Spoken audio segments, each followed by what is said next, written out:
Racing just is started. We have double O. Break quickly at a start. Moving up on the outside is player buttons. Manila's Queen is down on the inside. And next on that is Dumadagundong.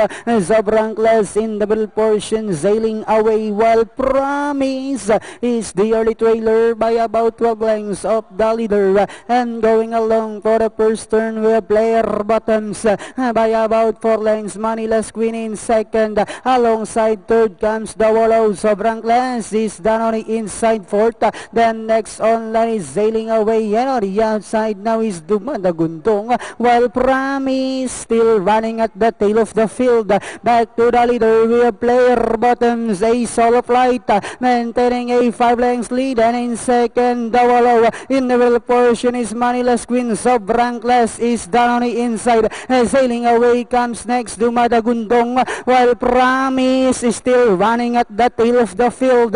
And they are now entering the home stretch. We have player bottoms by only a length. Then here comes Double O, now about to throw the challenge on the outside. Manila's Queen is down on the inside as they swing for home. The lead now belongs to Double O by about half length. Down on the inside is player bottoms. Manila's Queen, sobrang class is on the outside. Last 50 meters we have Double O, and finally Double O, player bottom, sobrang class, Sailing Away, Manila's Queen, Promise, and Dumadagundong.